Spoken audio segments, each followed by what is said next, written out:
Então, pessoal, vamos aqui para a nossa parte 2, a parte que a gente vai falar do cenário mundial para investimentos, como que está isso agora, né? Se você não viu a parte um de Brasil, eu recomendo que você assista, né? Você mora aqui, para entender o que está acontecendo, e para investir no Brasil, né? Aqui é mais focado em investimentos internacionais, investimentos exterior, investimentos offshore, do jeito que você quiser falar aí. Mas também, se você investe só no Brasil, o mundo influencia no Brasil. O Brasil não é uma caixinha fechada. Então, vai te ajudar isso aqui também que a gente vai falar, tá bom?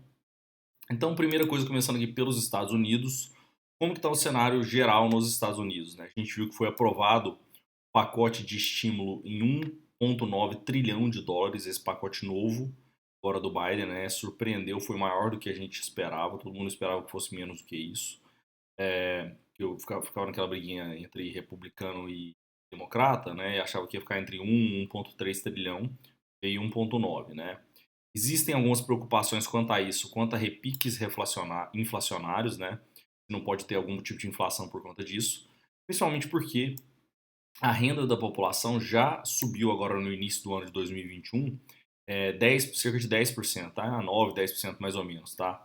Então alguns questionam se esse estímulo não foi longe demais, precisava disso mesmo, mais cheques aí de US$ 1.400 por americano, tem outros estímulos a mais também para empresas e até para crianças, enfim, né, esse tipo de coisa. A vacinação dos Estados Unidos finalmente acelerou forte, né? Os Estados Unidos estavam um pouco para trás dessa pandemia, e agora vacinação forte, então perspectiva de abertura de economia lá também, é diferente do Brasil. E tem um outro ponto importante que é o juro de 10 anos subindo aí, né? O juro longo americano, que é o chamado Treasury americano, que é o juro de 10 do título público americano de 10 anos, que é considerado o título mais seguro do mundo, né? Subindo para foi de 1,2, subiu para 1,4, o mercado começou a preocupar, subiu para 1,6, chegou a bater 1,7, agora está ali 1,73, 1,6, fica variando aquilo ali, tá? Assusta e preocupa, né? Mas ainda é baixo, tá? E além disso também a Janet Yellen, que é a presidente do Fed americano, o Banco Central americano, e o Powell, né, que é o chefe lá, desculpa, a Janet Yellen é a presidente da parte fiscal americana no momento, e o Powell é o presidente do Banco Central, do Fed americano, tá? Eles afirmam que por enquanto eles vão manter sim os juros baixos, tá? E que não se preocupam com algum repique inflacionário, que isso é pontual. Porque a economia está reabrindo, vai ter algum tipo de repique inflacionário, eles não preocupam com isso, estão tentando inclusive ter inflação há um tempo, sem conseguir, né, o mundo está passando por um cenário deflacionário já há alguns anos, né? E estão afirmando isso. Inclusive na reunião de ontem, né, no dia 17/3, o Powell afirmou que realmente não vai subir os juros até 2023, né? E pelo menos por enquanto, né, se isso, porque sabe que afirmar e fazer são coisas diferentes no meio político, às vezes por questões de promessas falsas mesmo, mas às vezes por questões de cenário econômico, né, de circunstâncias daquele momento, tá? Então isso deu uma acalmada nos mercados, né, que estava preocupado desse juro americano subir, né, algumas coisas que a gente já explicou até naquela questão, tem um vídeo nosso aqui no YouTube falando só sobre essa questão de inflação e juro americano, qual é a implicação disso na prática para investimentos, tá? Depois, se você quiser, assiste ele lá que eu explico isso aqui com detalhes. Mas tem a ver com questão de custo de oportunidade, de taxa de desconto, principalmente de empresas de crescimento relacionado à tecnologia, etc. Aqui eu trago uma análise para vocês da parte do UBS, aquele banco private banking, principalmente de gestão de patrimônios, né, de wealth management, tá? Questionando numa análise deles recente, num relatório, se não está acontecendo algumas bolhas pontuais se formando, né? Lembrando que eu trago para vocês aqui sempre construção de divisões, de UBS, de BTG, de XP, de outros privates aí, de casas de research, de Eleven, de Nord, de Empíricos. A gente não é dono da verdade e está aprendendo com todo mundo aqui para trazer todas as informações para vocês compiladas aqui, tá? Então, o que eles acham? Que existe uma bolha geral no cenário americano? A bolsa americana como um todo? Não, pelo menos ainda, tá? Só que existem alguns elementos combinados no mesmo momento e no mesmo ambiente que, em geral, precedem bolhas quando isso acontece, né? Que a gente tem um financiamento barato, inclusive um financiamento barato recorde, tá? Ou seja, taxa de juro muito baixa, né? Até negativa. Fácil acesso a investimento, ou seja, a gente tem muitos novos participantes sem experiência sendo atraídos, né? Pessoas com. Hoje é muito fácil você ter acesso qualquer corretora, home broker, etc. Né? Você tem a Robinhood lá, que é uma corretora americana com taxa zero, que ficou famosa por trazer muitas pessoas sem experiência nenhuma para o mercado, o que é bom por um lado, né? Trazer todo mundo ter acesso a isso, que é muito bom, né? Fazer investimento, só que tem seus riscos, né? O terceiro ponto que eles citam é o incentivo para se envolver em atividades especulativas. O que é atividade especulativa? É aquele tipo de investimento que você não faz para. Você não está realmente investindo naquele projeto, naquela empresa, naquele fundo imobiliário, naquele imóvel, seja lá o que for. Está virando sócio daquilo. Você quer tentar algum ganho rápido, comprando barato e vendendo caro, né, de alguma forma dessa maneira. Por que você tem esse estímulo à atividade especulativa? Você tem poupança muito elevada, né? As famílias americanas, a gente vai falar disso, está com poupança muito alta. Né? Um dos motivos também que o pessoal questiona se esse estímulo era necessário. E perspectiva de retornos baixos sobre ativos tradicionais, porque subiram bem, né, os ativos tradicionais nos últimos tempos, a parte de ações e REITs, que é a parte imobiliária americana. Né? Então, obviamente, se o preço está alto, por mais que você compre uma coisa boa, a perspectiva de valorização disso não é tão alta mais igual era um tempo atrás. E a parte de títulos públicos também, com juro praticamente zero. Né? E o quarto ponto é uma faísca tecnológica. Isso eu estou pegando o termo que eles usaram no relatório, que é essa faísca, tá? Que trazem narrativas atraentes, aquela narrativa de assim, tá, isso aqui é caro, não sei se vale isso, mas no futuro isso aqui vai dar um retorno muito alto, né? E o pessoal tem uma preocupação com isso, até porque teve aquele histórico da bolha do ponto .com. Mas o cenário atual é um pouco diferente. Eu vou mostrar para vocês que, apesar disso, as grandes empresas, obviamente a gente tem bolhas pontuais, estão com lucro. Né? Diferente da época da bolha do ponto .com, que eram só promessas, não tinha nem lucro. Né? Algumas não tinham nem faturamento, tá? E ou também uma questão de faísca política, né? Que é uma questão de um alto endividamento, que a gente está vendo isso acontecendo agora. Tá? Então junta ou uma faísca tecnológica ou uma faísca política. A gente tem as duas agora ao mesmo tempo. Né? Então o que eles acham na parte de ações especificamente, empresas? Né? Enxergamos bolsões de especulação, ou seja, algumas bolhas pontuais, tá? Mas acreditamos que o mercado acionário mais amplo não está em uma bolha. Então, existem bolhas pontuais, uma que muita gente questiona se é uma bolha ou não. Por exemplo, o mais fácil de vocês entenderem é a Tesla. Né? Agora, quando você olha uma Microsoft, outras aí que tem um lucro mais ajustado ao preço dela, já não está com cara de bolha assim, né? Dessa forma da gente pensar. É, é, Tesla também, obviamente, tem gente que defende que não é uma bolha porque tem fundamentos para o futuro, mas assim, precifica uma perfeição e um crescimento futuro que não pode dar nada de errado. Né? Na parte de criptoativos, eles acreditam que está apresentando sinais de especulação excessiva, né? Alguns dados, né? Bitcoin quase quadruplicou nos últimos 3 meses, né? No entanto, eles comentam que isso não representa um risco sistêmico mais amplo, porque apesar de ter crescido bastante a parte de criptoativos e ter muito dinheiro ali, esses bilhões de dólares que já tem em criptoativos não são muito relevantes comparado ao mercado como um todo. Né? Se tiver algum tipo de queda forte no mercado de criptoativos, isso não geraria um efeito em cadeia, tá? Agora nas ações, em fundos imobiliários, que são os REITs, né, de lá, outras coisas assim, aí já sim títulos de crédito privado, título público, isso aí sim afetaria muito, tá?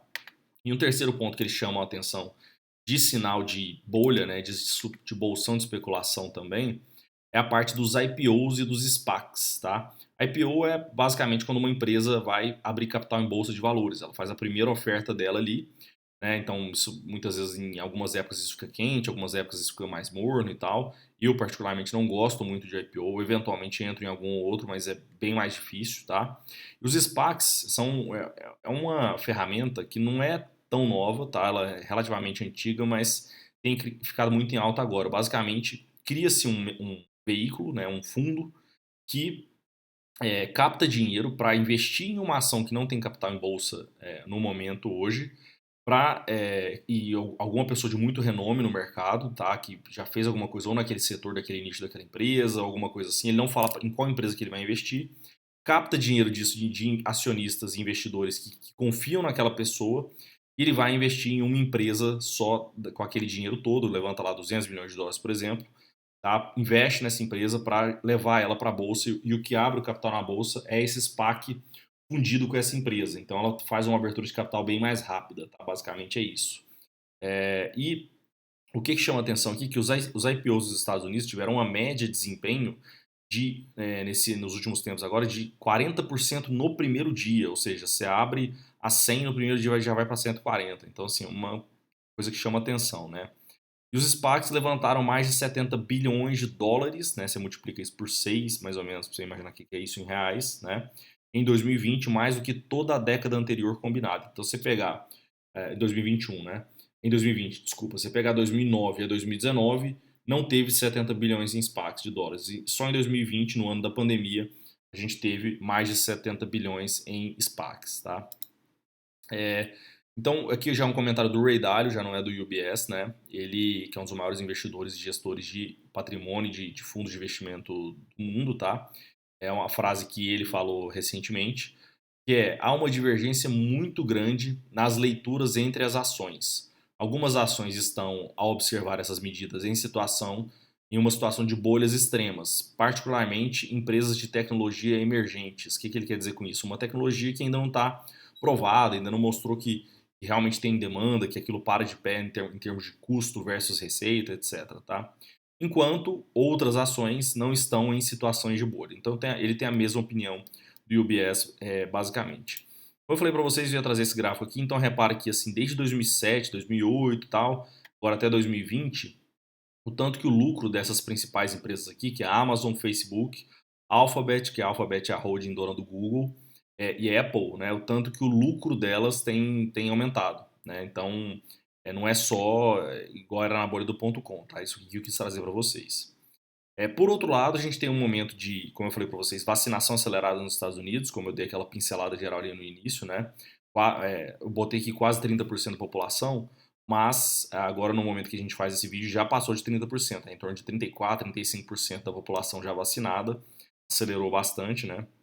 E o objetivo do Biden aí até um objetivo dele botar uma estaca política, né, que conseguiu fazer, é vacinar todos até do dia 4 de julho, que é o dia da independência dos Estados Unidos. Então teria um valor simbólico isso, né? Passar a independência dos Estados Unidos, independente desse vírus maldito aí, né? Então basicamente isso aí. Então a gente observa aqui nesse gráfico, acho que está pequeno aí para vocês enxergarem, mas são as curvas de população vacinada entre os países. O que está mais alto aqui é o Reino Unido, depois você vem aqui Estados Unidos, depois você vem aqui embaixo União Europeia, depois vem Brasil, outras coisas aqui, Rússia, mundo, etc.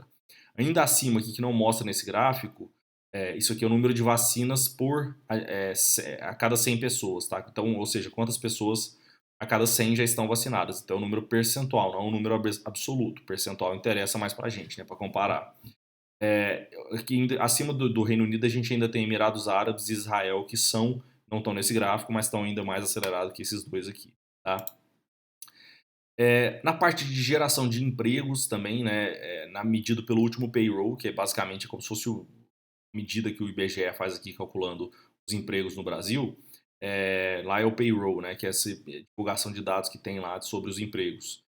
Veio bem acima do esperado, então repara aqui, ó, pegando ali no início de 2020, né, 2/1 de 2020, veio despencando, né, obviamente, quando a pandemia, ali em maio, estava bem baixo, né, caiu quase 35, 38%, o pessoal pedindo auxílio-desemprego, aquela novela toda que a gente viu ano passado. Voltou e agora já está até acima do que estava ali no início do ano de 2020, tá? Então, o número de posts com vagas de emprego no Indeed, que é um site de buscas de profissionais, vem crescendo, né? Isso aqui é do gráfico Indeed especificamente, tá? Não são os empregos do payroll especificamente, né? Então, muitos monitoram por conta desse Indeed, que é um principal site de colocar vaga de emprego lá, tá? Como se fosse um LinkedIn mais específico só para emprego, tá? Só que é formal lá, americano. E de qualquer forma, ainda tem muita capacidade ociosa na economia e o desemprego ainda está acima de 6%. Isso para o Brasil seria uma coisa fantástica, né? Mas para os Estados Unidos ainda é baixo, porque lá há pouco tempo atrás estava em 2, 3, 4%, né? E estima-se que, na verdade, o dado real seja um pouco acima disso, na verdade, é um pouco maior do que só 6%, é em torno de 7, 8, tá? O Fed terá sua desculpa com isso para medidas de estímulo, né? Para mais medidas de estímulo, porque é improvável que toda a capacidade ociosa seja ocupada esse ano. Então, o que eu quero dizer com essa parte de emprego é a economia americana está recuperando e ainda tem espaço para mais estímulo ainda caso o governo americano tente fazer, talvez isso passe lá no Congresso e no Senado deles, na Câmara, né? Aqui a gente olha também uma questão de restaurantes, né? Obviamente não voltou ainda ao mesmo nível, mas a gente vê ali em março o tanto que despencou, veio caindo, veio subindo, depois deu uma caída de novo e agora voltando a subir de novo, né, através desse índice Open Table Seated Dinners, né? Que é restaurante onde você vai de fato sentar lá para comer nele, almoçar, jantar, seja lá o que for. Olhando para a parte da riqueza das famílias americanas, a gente percebe, como eu falei para vocês, que a poupança da família americana está muito alta, né? Então está atingindo novas máximas, né? Ali acima de quanto que está ali? 120, 130 trilhões, né? De dólares. Então é muita coisa, né? 130,2 trilhão de dólares, né? Por família americana, tem um outro dado que eu mostro para vocês já já também. Então, assim, o pessoal tá com poupança, tem riqueza, tem não só poupança, isso aqui, tá? Isso aqui é riqueza. Inclui poupança e patrimônio, tá? Então, mais um motivo que o pessoal questiona se realmente, né, tinha que fazer esse estímulo aí. Olhando para a Bolsa Americana especificamente, a gente tem três principais índices lá. Já falei isso aqui para vocês várias vezes, sempre falo nas lives de segunda-feira ali no YouTube e no Instagram. Que é o S&P 500, tem o S&P 500, o Dow Jones e o Nasdaq. O S&P 500 são as 500 maiores empresas americanas, né, o índice mais tradicional, vamos dizer assim, tá? Como se fosse o nosso Ibovespa aqui, mas o Ibovespa é em torno de 70 empresas, varia, não é sempre 70. Lá as 500 maiores empresas dos Estados Unidos, né? Tem o Dow Jones, que são empresas menores, tá? Mais de velha economia, de reabertura de economia, não tanto relacionada à tecnologia, tá? E tem o Nasdaq, que são empresas é um índice bem voltado para a bolsa de empresas de tecnologia, tá? Então, muito a ver com Google, Amazon, Facebook, Tesla e várias outras aí. Obviamente, como essas empresas cresceram demais, hoje boa parte delas também tem um peso muito grande no S&P, no S&P 500. O S&P 500 mistura um pouco de velha economia e de tecnologia. Já o Dow Jones é mais velha economia e o Nasdaq é mais tecnologia, mais nova economia, tá? Então, em fevereiro de 2021, no mês inteiro, no mês passado, o S&P subiu 0,98%, Dow Jones de velha economia subiu 2,39% e Nasdaq de tecnologia caiu 0,12%. A gente vai explicar isso um pouco melhor por quê, né? No passado recente, nos últimos meses foi o contrário, né? Dow Jones não subiu tanto quanto os outros e o que subiu mais foi o Nasdaq. Só que nesse mês a gente está com aquele medo de subida de juros e como eu falei no vídeo anterior, isso afeta principalmente empresas de crescimento e que têm tecnologia envolvida, porque é onde você projeta fluxos de caixa para o futuro, você desconta isso a uma taxa para valor presente, quanto maior essa taxa, maior o desconto, então o valor calculado dessa empresa, o valuation dela fica menor, e as pessoas, investidores e instituições ficam menos propensas a investir naquilo ali. Uma conta de Excel mesmo, de matemática, tá? Então, isso tem esse efeito aí. Falando de preço-lucro, lembra que a gente falou que no Brasil está em torno de 13, 13,7, sendo que quase bateu 19, a nossa média histórica é em 12,8, né? Então, no momento, nos Estados Unidos esse preço-lucro é maior mesmo, tá? Porque lá as coisas são mais caras porque crescem mais mesmo e tem mais segurança, né? O preço-lucro lá está projetado em 22,5 vezes para o S&P 500 e em 33,5 vezes para o Nasdaq, tá? Ou S&P 500, né? Não sei se eu falo em português ou inglês, qual que vocês preferem aqui. Se quiser comentar, fica à vontade. E desde 1880, né, lá tem um dado histórico muito maior do que o nosso aqui, que é muito menor a série histórica, ajustado ciclicamente, esse 22,5 só foi maior em 1929, 1999 e 2000, tá? Que é onde teve alguns colapsos ali. 1929 é aquela grande depressão, 99, 2000 veio a bolha do .com, né? Então você observa aqui nesses gráficos, tanto da Nasdaq quanto do S&P, principalmente o S&P teve um pico ali e agora voltou num pico parecido. A Nasdaq ainda está longe porque na época da bolha do .com era muito uma bolha absurda de empresas de tecnologia. Mas como eu mostrei para vocês ali naquele gráfico ali anteriormente, né? Esse aqui, é diferente, tá? No momento a gente tem empresas com lucro e com receita de verdade. Naquela época não tinha, era só promessa, tá? Como é que tá a parte de economia real, né? O consumo nos Estados Unidos ainda está bem baixo, né? Menos 20% nos Estados Unidos, na China menos 46%, por mais que tenha voltado forte. Alemanha menos 97%, então assim, dizimado, né? Basicamente no resto do mundo. Então isso preocupa, né? Você vê um mercado acionário tão esticado com consumo baixo, é estranho. A parte de desemprego, né, também. Então, no Brasil, ele subiu o desemprego de 11,9% para 13,4%, Itália de 9,9% para 11%, Canadá de 5,7% para 9,7%, Estados Unidos de 3,7% para 8,9%. Como eu falei para vocês, parece que já voltou para 6, em torno de 6. Isso aqui é a parte comparando de 2019 para 2020, tá? 2019 em vermelho, 2020 em azul. E aí vai indo aqui outros dados de outros países aqui, então a gente ainda tem um desemprego alto. Aqui olhando vagas de trabalho, né, ainda continua em baixa em diversos países. Na Austrália parece que recuperou ao ponto inicial de 2019, então comparando 2019 com 2020 aqui também. A Itália, França, Índia, Espanha muito abaixo, Japão muito abaixo, Reino Unido muito abaixo, Estados Unidos parece que recuperou mais forte agora, né? Então a gente está ali Estados Unidos, Austrália e Índia um pouco mais fortes, tá? O resto ali ainda está com uma defasagem grande ainda de vaga de trabalho. Aqui são a estimativa dos PIBs que terão maior recessão, né? Então, quanto mais vermelhinho ali tá pior, vermelho escuro é pior ainda, né? Então, Brasil ali vermelho escuro também. Os Estados Unidos ali mais um vermelho clarinho, né? Em torno de entre menos 5% e 0%. A China ali já mais amarelinho, já melhor ainda, e alguns países ali mais amarelinho, melhor ainda, tá? Basicamente isso aí. Indústria de turismo, né? A gente viu que desmoronou, caiu tudo ali abaixo da linha, Brasil, França, né? Depois não voltou, né? Não voltou à linha inicial ali. Turismo depende, obviamente isso depende mais de qual país que isso afeta mais. Grécia, por exemplo, vive praticamente de turismo, né? Tem outras atividades ali, com a parte de navios, etc., mas o turismo é o mais forte, então isso afeta bastante a economia de lá. Os voos comerciais também têm a ver com turismo, né? Então a linha roxa aqui de 2019, a linha azul com aquela queda que voltou e não voltou nem perto do nível de 2019, é a de 2020, e vermelhinho aqui começando no início da curva aqui de 2021 também ainda bem abaixo de 2019, né? A economia real está sofrendo de fato.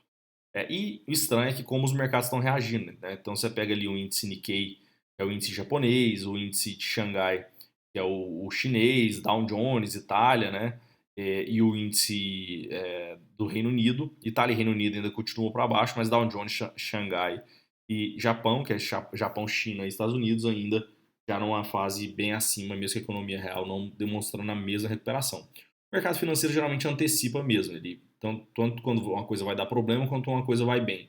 Ele vem antes da economia real, né? A gente precisa aprender a ler antes para conseguir se dar bem no mercado financeiro, mas isso ainda, mesmo assim, em algum momento a economia real tem que se conectar com o mercado financeiro ou vai ter algum problema ali na frente, tá? Olhando aqui a parte de índices globais de renda variável e moedas, né? Comparando aqui de novo, quando a gente pega aqui os países, né? Cada índice de cada país desse aqui, na semana, em março, em 2021 e nos últimos 12 meses. Depois vocês olham essa comparação aqui, ele coloca em verdinho e vermelhinho aqui, que é um material do BTG Pactual, né, da parte de research macro lá do private, tá? Mais a parte da semana, que está em destaque aqui no meio. Mas eu gosto de olhar mais assim 2021 e 12 meses para ver como é que isso tá mesmo ou não, de fato, né?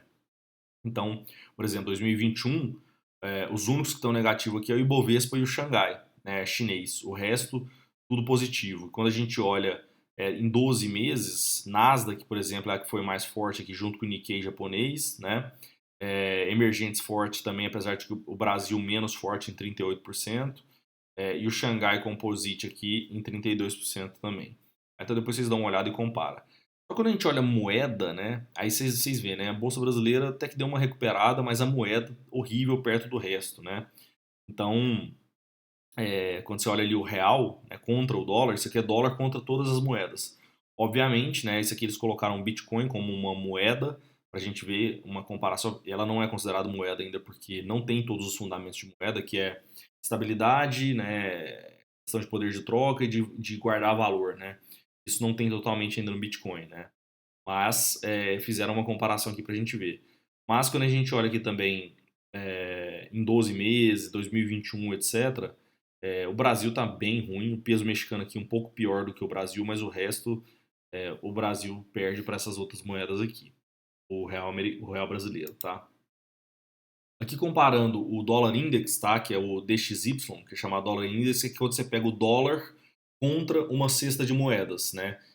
Essa cesta de moeda do dólar índice é o dólar contra uma cesta que tem essa outra cesta de cá. 57% de euro, depois iene, libra esterlina, dólar canadense, coroa sueca e franco suíço. Essas são moedas de países fortes, né? Para saber como é que está o dólar em relação ao resto do mundo desenvolvido, né? Por exemplo, o dólar ficou caro no Brasil. O que aconteceu? Será que o dólar ficou forte ou o real ficou fraco? E aqui a gente repara que o dólar ficou fraco, tá? Nos últimos meses aí. Ele teve um pico e veio ficando mais fraco que outras moedas em relação ao resto do mundo, tá? Sendo que, mesmo assim, ele ficou muito mais forte que o real. Ou seja, quem depreciou muito foi o real. Esse aqui é o dólar comparando o DXY azul mais claro aqui com o ouro azul mais escuro, quase preto aqui, né? Então, de março de 2020 até março de 2021, durante um ano aqui agora, né? Aqui mais alguns dados também, comparando taxa de juros de cada país agora, certo? Então você pega ali a taxa de juros dos títulos do governo, né? A taxa curta de juros aí daquele título daquele governo, quanto que ela variou, quanto que ela caiu. Na parte de cima a gente tem ali o título de 2 anos, né? O título curto, e na parte de baixo aqui o título de 10 anos, o título mais longo, né? Então a gente vai vendo quanto que ela variou para cima ou para baixo nesse meio período aí, nesses tempos aí. Se está subindo é pior, né? Nesse caso para esse país. Pode ser que seja necessário, não seja a decisão errada, não necessariamente é pior totalmente, mas obviamente a gente prefere um ambiente com taxa de juro baixa, né? E quando a gente olha aqui também nesse gráfico de baixo, é o diferencial de juros de 10 anos entre Brasil e Estados Unidos, tá? Então você observa que o que a gente quer, que quer dizer com isso aqui? Existe um prêmio de risco que está estranho. Porque você olha assim, uma média ali, né, em torno de 9%, a diferença, quando você pega o título do Brasil de 10 anos contra o título americano de 10 anos, tem uma diferença em geral de mais ou menos 9% ali. Significa o quê? Se o título americano de 10 anos está em 1%, o brasileiro, na média, está em 10%, né? O risco desses dois países, obviamente, é diferente. No momento, está uma diferença de em torno de 7%, tá? O juro americano de 10 anos deu uma subidinha, e o juro brasileiro subiu também, mas não subiu tanto nesses desvios que fica indo e vindo, a curva brasileira fica variando. Obviamente que o nosso ideal é que essa diferença de juros com o Brasil, com o fiscal bem feito, com a dívida controlada, com juro controlado, com a economia acelerando, o PIB crescendo, esse diferencial vai diminuindo cada vez mais. Um país com responsabilidade fiscal e crescimento e uma economia pujante, né? Mas não é a nossa realidade no momento. Então, esse diferencial de juros fica variando dessa forma aqui, tá? Só para vocês entenderem. Outra coisa que chama atenção aqui é a dívida mundial, né? A gente está num recorde de 281 trilhões de dólares de dívida, né, no mundo inteiro. Fechou 2020 com isso, né? Isso é mais de 355% do PIB mundial, sem contar os novos pacotes, estímulos, incentivos e empréstimos de 2021. Sim, como eu falei para vocês no vídeo 1 ali na parte Brasil, esse é um meio que um novo normal do mundo. É dívida muito maior, um juro muito menor. Então acaba que o que você paga de juro real ali, bruto, acaba ficando meio que elas por elas. E um mundo meio desinflacionário. Só que assim, é uma coisa muito, como eu falei para vocês, muito nova, que não dá para você ir all-in o tempo inteiro sem olhar para isso aqui, né? Isso aqui, será que em algum momento isso aqui não pode dar problema? É isso que a gente monitora todo mês e está atualizando vocês para vocês não ficarem, não serem pegos aí de calças curtas, tá? Ou aquela história, quando a maré baixa que a gente vê quem tá nadando pelado. Isso aqui também é um outro gráfico que a gente pega aqui desde baixo aqui em 1934 até agora aqui em 2001, né, o tamanho da dívida americana que veio crescendo aqui, né, exponencialmente desde então, mas sempre teve dívida, né, desde 1934 e veio crescendo aqui até então. Projeções de mundo, a gente olha aqui a diferença olhando de PIB, taxa de juros e nos próximos slides aqui vou mostrar inflação e taxa de desemprego. Um outro gráfico para vocês olharem também comparando 2017, 18, 19, 20, 21 e projeção para 2022, né, de PIB e etc. Então compara aqui a parte de mundo com os Estados Unidos e China, zona do euro, Alemanha, França, Itália, Espanha, Reino Unido, América Latina com Brasil, México e Argentina, e Emerging Markets, que são um pacote dos emergentes que inclui também Brasil, Argentina e México, mas tem também África do Sul, Turquia e alguns outros países aí, Índia também, tá? Que entra aqui dentro dos emergentes, né? Até China entra nos emergentes, apesar de eu não considerar a China um emergente, mas dentro do pacote tá isso aqui. Então, por exemplo, para 2021, o Brasil espera crescer o PIB ali em 3,5, enquanto França 5,8, Alemanha 3,4 também, China 8,4, apesar de que o governo chinês botou uma meta só de 6, e Estados Unidos 4,9, apesar de que o governo americano colocou uma meta de 6,5, até mais do que a China. Vamos ver se isso vai acontecer. Tinha muito tempo que isso não acontecia. Se de fato isso vai acontecer, se os Estados Unidos vai crescer mais do que a China esse ano. Mas por enquanto a projeção é de que não vai crescer mais do que esse ano, apesar de que a meta dos governos está diferente, né? Quando a gente pega aqui inflação, também você pode comparar entre os países aqui. Obviamente o Brasil aqui junto com o México tem uma inflação maior do que o resto, aí a Argentina não conta, né? A Argentina tem uma inflação de 47% projetada para esse ano, né? Absurdamente alta.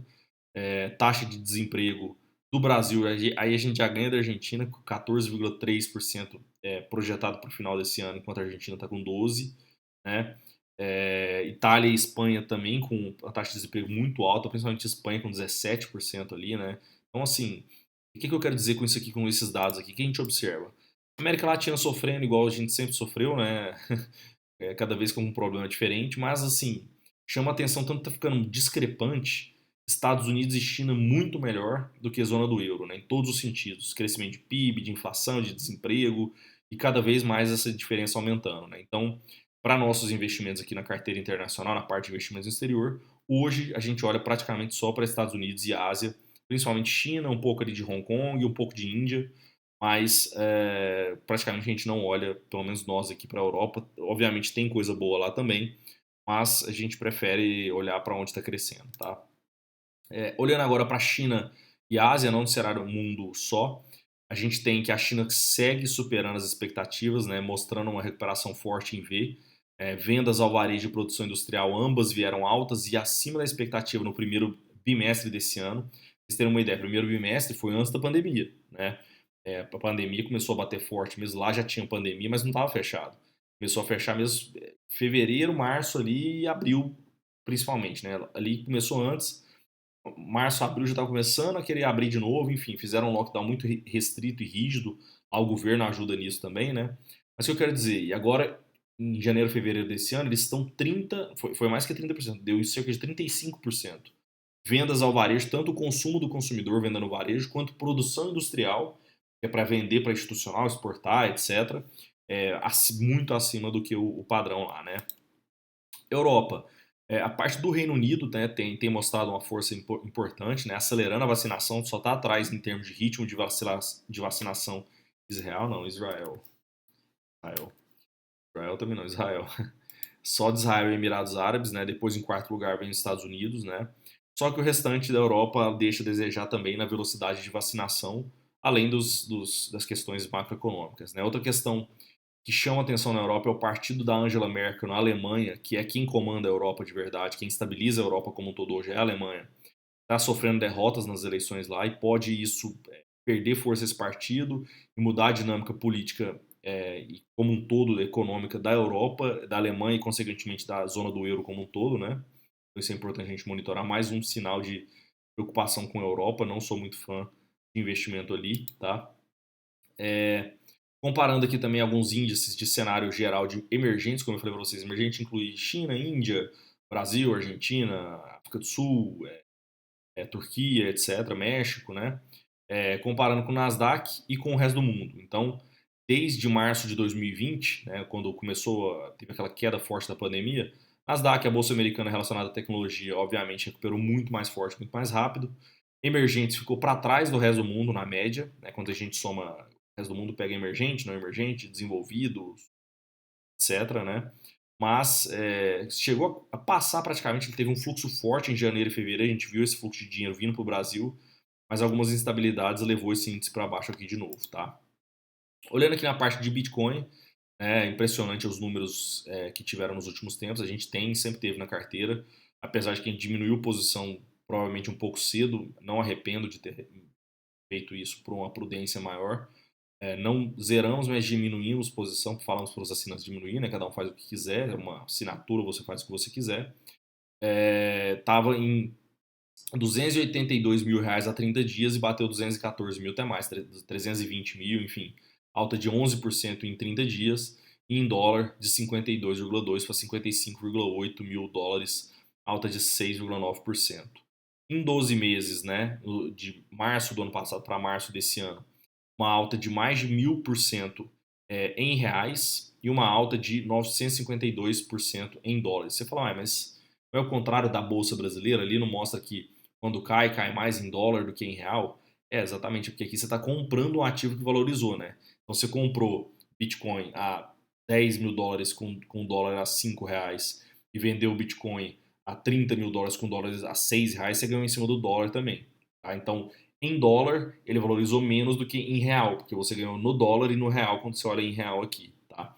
Basicamente, é isso aqui que quer dizer. Então, a gente tem alguns dados aqui a favor de continuar tendo alta e algumas coisas contra. Tá? A gente não é nem a favor nem contra, a gente fica monitorando o mercado. Eu acho um preço muito esticado no momento. Não compraria agora, nesse momento, tá? É, mas o que a gente está enxergando de pontos positivos e negativos? Continuamos gostando de tendo um pedacinho da carteira sempre em criptomoedas, não só Bitcoin e Ethereum que a gente sempre teve, mas agora a gente tem três novas ali bem mais apimentadas, né, para tentar ter um ganho maior, já que essas aí estão muito esticadas, né? Que quem é assinante vai ver aí no próximo vídeo. Enfim, você tem uma liquidez da economia sendo tirada, né? Então, isso prejudica para a liquidez, um pouco para quem quer fazer compra grande e venda grande, mas mais gente segurando, né? Segurando ativo, né? Isso significa que tem pouca pressão vendedora e muita gente querendo segurar, isso tende a manter o preço para cima, principalmente para um ativo que é escasso, né? Então, assim, até minerar tá difícil, né? Então, tá ficando cada vez mais caro, só tem grandes organizações que conseguem minerar, aquelas grandes tem um monte de computador, de máquina, de não sei o que, né? Antigamente você tinha mineradores pequenos, hoje não dá mais. Você tem peixes grandes na área, né? Que são institucionais e bilionários, né? Que são caras que não compram e vendem toda hora, não ficam especulando, eles compram e mantêm geralmente. Quando compra, compra grande, quando vende, vende grande, né? Aqui a gente tem, por exemplo, só essa Grayscale Bitcoin Trust, que é um fundo que opera a volatilidade do Bitcoin. Ele tem dentro do Bitcoin 3,9, dentro do fundo dele, 3,9% do total de 21 milhões de moedas disponíveis. Hoje, 21 milhões de moedas, 21 milhões vezes 30 mil dólares, 40 mil dólares, 50 mil dólares, quando tiver a cotação no momento que estiver olhando. Aí você calcula quanto que ele tem aí, ele tem 3% disso, tá? Mastercard BNY Mellon está integrando o Bitcoin nas suas redes, né, autorizando a ter depósito, pagamento, essas coisas. A Tesla e Elon Musk, com seus tweets, em geral, especulativos e compras suspeitas, inclusive investigados pela SEC, né, que é tipo a CVM americana. Eles tweetam algumas coisas, compram ativo, aí o negócio dispara, depois vende, enfim, tem uns comportamentos meio suspeitos ali. E também tem um ETF que acabou de ser lançado no Canadá, né, com uma demanda muito forte. E ETF é um fundo passivo, ele compra aquilo ali, a pessoa colocou dinheiro ali, ele vai automaticamente comprar aquela mesma proporção. Então tem, o que eu quero dizer com isso? Tem instituições com muito dinheiro e bilionários com muito dinheiro também comprando Bitcoin e mantendo, né? Então isso tende a jogar preço para cima, né? Tem isso sem contar as milhões de moedas perdidas. O que são perdidas? Você tem lá o seu código, né? Às vezes você colocou numa wallet, você nem sabe onde está aí, você perdeu sua chave, aquele código privado, tá? E existem milhões provavelmente perdidas por aí, que talvez um dia ache, talvez não. E quem perdeu não vai ficar vendendo, né? Não tem nem como, nem se ele quiser. Tá? Então isso é uma coisa que gera liquidez para baixo também. A gente está vendo mais holders, que são aqueles que compram e seguram mesmo, por vários meses ou até anos. Né? Existe um nível ali que eles chamam de holder, se não me engano, alguém que foi com mais de 15 meses segurando. Estão tirando inclusive seus saldos das exchanges, que são das corretoras, para colocar em wallets. Né? O que significa isso? Tá? Quando o cara é holder, que ele quer segurar mesmo o Bitcoin, geralmente ele tira o saldo que está ali na exchange, seja ele está usando, por exemplo, a Binance, né? Que é uma das principais aí. Ele tira dali e coloca numa wallet que ele tem a chave para caso essa corretora seja hackeada, igual já aconteceu diversas vezes, ele não perca isso. No Brasil a gente tem as três principais ali, que é o mercado Bitcoin, Foxbit, a terceira ali que eu esqueci. Por incrível que pareça, as do Brasil nunca foram hackeadas, pelo menos até o momento. Né? Mas quando a pessoa gosta de ficar girando carteira, comprando e vendendo, especulando, ele geralmente não tira para a wallet, né? Porque dá trabalho fazer isso. Então, colocando a wallet significa que a pessoa quer manter aquilo ali pelo menos por um tempo, tá? Os próprios mineradores estão vendendo menos também. A gente tem alguns gráficos que mostram isso. Não coloquei esse gráfico aqui para vocês, mas mostra que nessa última alta, os mineradores que ele recebe um prêmio em Bitcoin por ter feito esse trabalho de mineração, ele estava segurando ele estava vendendo muito, tá? Depois dessa alta, agora ele está segurando, continua vendendo, mas está segurando mais, tá? Depois de algumas semanas está vendendo mais do que o normal, isso assustou. E nesse gráfico aqui, para vocês entenderem também, em vermelho é a quantidade de Bitcoin em todas as exchanges, e em preto é o preço do Bitcoin. Então você vê que, como o pessoal está tirando o Bitcoin das exchanges e colocando em um wallet, ele veio caindo aqui o nível, a quantidade de Bitcoin na exchange, em saldo na exchange, e o Bitcoin automaticamente veio subindo o preço, né, na mesma proporção, desde março de 2020 até agora em fevereiro de 2020, esse gráfico está mostrando, tá? Um ano mais ou menos. Contras, né? Algumas coisas contras. A gente está vendo uma alavancagem exagerada, né? A alavancagem é quando a pessoa usa mecanismos derivativos e alguns outros para operar com mais do que ele tem, né? Fazer tipo um endividamento. Então opero com um valor maior do que eu tenho em conta, né?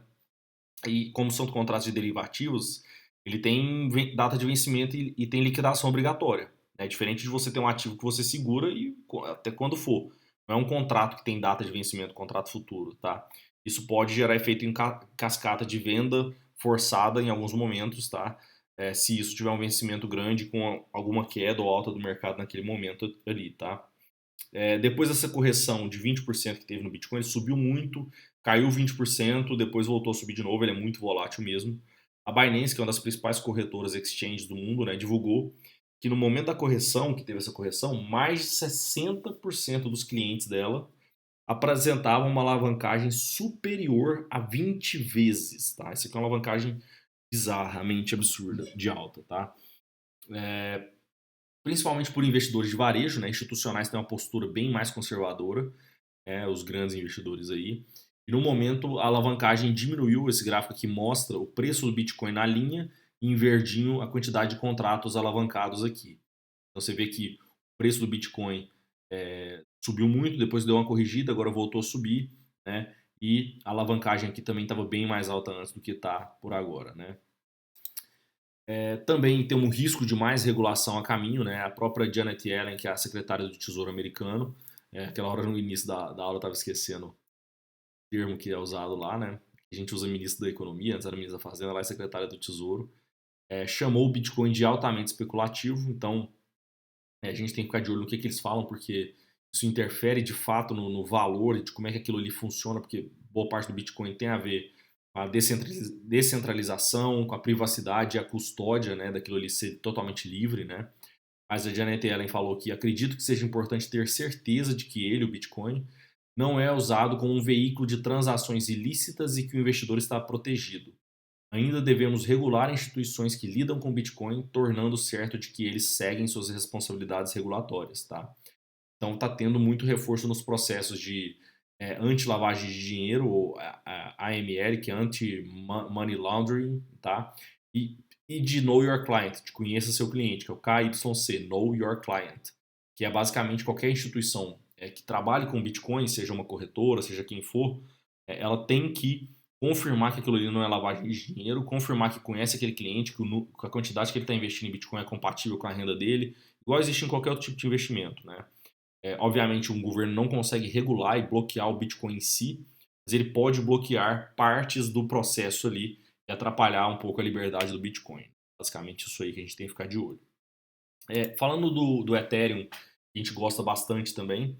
Nos últimos 30 dias, o Ethereum deu uma caída, né, diferente do Bitcoin, que subiu também nos últimos 30 dias. Apesar de que nos últimos 12 meses, como vocês veem aqui, ele valorizou mais do que o Bitcoin, mas nos últimos 30 dias ele caiu um pouquinho, enquanto o Bitcoin valorizou mais ainda, né? Então tem essa perspectiva. Quem viu o nosso último vídeo que a gente mandou, a gente citou e explicou os 3 fatores positivos que a gente vê para o médio e longo prazo do Ethereum. Isso aqui não é totalmente realidade, os 3 ainda, né? Mas para médio e longo prazo, assim, eu acho que vai ter muita estabilidade. O Ethereum pode dar uma despencada ainda, ou oportunidade de compra aí durante esse ano, mas principalmente para o ano que vem, a longo prazo, eu acho que o Ethereum ainda é um cavalo muito forte para a gente poder surfar com um pedacinho da carteira aí. Obviamente, um pedaço pequeno, porque tem muito risco, muita volatilidade. Tem que volatilidade a gente não tem medo, a gente até gosta aqui. Mas é questão de risco mesmo, né? Que é a parte que ele vai ser listado na CME, que é a Chicago Exchange, né? Uma das maiores bolsas do mundo. Então vai ter fluxo maior para investidor institucional, vai poder usar para fazer derivativo, etc.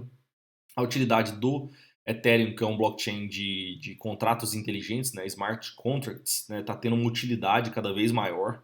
O blockchain dele, inclusive, é muito mais utilizado hoje do que já o próprio Bitcoin, então ele tem um valor intrínseco daquilo ali de verdade, tá? Essa principal plataforma de contratos inteligentes. Quem não entende o que é isso, de novo, volta lá, pergunta aqui pra gente, ou volta no vídeo do mês anterior que você vai entender o que é, que eu expliquei melhor lá. E tem as novas modificações na rede Ethereum, que eu chamo de Ethereum 2.0, né, que vai ter mais descentralização, mais segurança e mais escalabilidade. Mas estão fazendo essas modificações, ainda não é certeza se vai dar certo ou não, mas a intenção é essa e isso vai provavelmente ficar pronto aí nos próximos meses, tá? Para a gente finalizar então essa parte de mundo, né, as nossas principal parte aqui de perspectivas e reflexões como que a gente está enxergando isso tudo, né? Então a gente continua com perspectiva muito boa para Estados Unidos e Ásia, né, principalmente por longo prazo, né? Esse novo pacote gigante de estímulos, mais uma renda e emprego que já está recuperando, significa aumento de poupança, né? O que aumento de poupança significa? Você tem dinheiro sobrando, então você vai fazer inflação de ativo, não inflação de bens de consumo. É muito do que aconteceu desde 2008 na crise para cá. Como foi um dinheiro meio mal distribuído, o que aconteceu? As pessoas não estavam consumindo tanto, mas estavam investindo porque tinha sobrado dinheiro, desde, principalmente, obviamente, bolsa de valores, mas até em criptoativos e criptomoedas também. Estima-se que até uma parte disso vá, sim, para criptoativos, mas principalmente para a bolsa, né? Então você tem uma inflação de ativo, é muito dinheiro indo para o mercado, porque você não vai deixar parado na sua conta, né? E aí, isso, assim, olhando do ponto de vista social, gera um pouco mais de desigualdade social, que quem investe fica mais rico, quem não tem oportunidade de investir fica mais pobre, né? Mas é o que é, tá? E é diferente da inflação de bens de consumo, como eu falei para vocês. É aquela inflação que a gente tinha no Brasil dos anos 90, que as coisas ficavam caras no supermercado absurdamente, né? Vai ficar caro e vai continuar subindo o preço, provavelmente são os ativos financeiros. Ações, fundos imobiliários, imóveis, empresas, etc. Tá? No curto e médio prazo, a gente precisa ficar de olho ainda em. Um pouquinho certinho. Na parte de juros e inflação americana, né, esses treasuries de 10 anos, né, isso afeta a valuation e o fluxo das empresas. De novo, quem não viu o vídeo, vai lá. A gente está no nosso canal do YouTube aí, explicando só sobre juro e inflação americana, como é que isso aqui influencia nos investimentos, tá? E se a velocidade de recuperação da economia real, de fato, né, com PIB e emprego subindo, vai compensar o tamanho da dívida. A gente está vendo que a economia real está recuperando, mas num ritmo bem mais lento do que o mercado e do tamanho de dívida e de estímulo tomado. Isso em algum momento tem que encontrar. Se não encontrar, vai ter problema lá na frente. Mas vamos ver que se espera que, pelo menos nos Estados Unidos, essa recuperação parece estar acontecendo e na China também. Então, o que a gente está fazendo do ponto de vista de posicionamento como investidor, né, para a nossa carteira? De novo, não vou falar ativos específicos, isso é para quem está no próximo vídeo aí tem acesso à assinatura da carteira, mas a gente vai cada vez mais, e principalmente agora com esse cenário tão conturbado de Brasil, e um cenário, por mais que seja estranho, de Estados Unidos e China, com boas perspectivas de recuperação mais rápida do que o resto do mundo, né?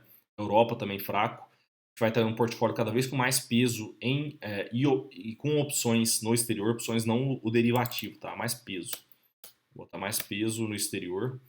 Opções que quer dizer que a gente colocou novos ativos ali, tem algumas ações novas, alguns criptoativos novos bem interessantes ali na nossa carteira desse mês, vocês vão observar já no próximo vídeo, tanto os Estados Unidos quanto a Ásia. Se os juros americanos de 10 anos realmente continuar subindo, né, então a gente vai ficar de olho numa questão de riscos de curto prazo, pode ter uma volatilidade, né, versus oportunidade de longo prazo. O que pode sofrer mais se esse juro americano continuar subindo, tá? Principalmente ouro e mineradora. Mineradora, obviamente, porque se você tem o preço do ouro caindo, a mineradora, que tem a receita dela relacionada ao ouro, a lucratividade dela cai. A gente tem mineradoras na nossa carteira. Porque o principal ativo que investidor de ouro institucional olha para comparar é o juro americano de 10 anos. Quais são os dois ativos mais seguros do mundo? Ouro e título americano de 10 anos. O que tiver com a taxinha maior, ele vai para aquele ali. Como o título americano de 10 anos está subindo um pouco a taxa de juros, talvez tire dinheiro do ouro, tanto é que a gente viu o ouro sofrendo nas últimas semanas por causa disso, tá? Se o juro deixar de ser zero, né, por que investir no ouro se não gera yield algum, né? Isso que é a questão, porque o ouro é uma commodity, né? Ele não gera yield, não gera retorno. Diferente de mineradora. Mineradora gera retorno. É uma empresa que tem seus custos, suas receitas, tem lucro, reinveste esse lucro, cresce mais, distribui lucro, enfim, gera yield. Mas o ouro em si não. Então, o investidor americano, o investidor institucional olha muito para isso no yield de título americano para investir em ouro ou não. E ações de tecnologia, como eu falei para vocês, o valuation dela, o valor dela, está muito relacionado ao potencial aumento de fluxo de caixa para o futuro, né? Então você pega isso muito para frente e desconta uma taxa maior para o valor presente de vários fluxos de caixa para o futuro de vários anos, o valor presente dela diminui e tende a sofrer mais porque as pessoas começam a querer vender os grandes institucionais aí, tá? No caso delas, o futuro é muito relevante para o seu valuation. Então é isso, pessoal. Tem aqui, vai ter o link aqui para quem quiser conhecer a carteira, conhecer mais coisas nossas aí. Tá? Espero que tenha ajudado vocês. Deixem suas dúvidas, compartilhem. Um forte abraço.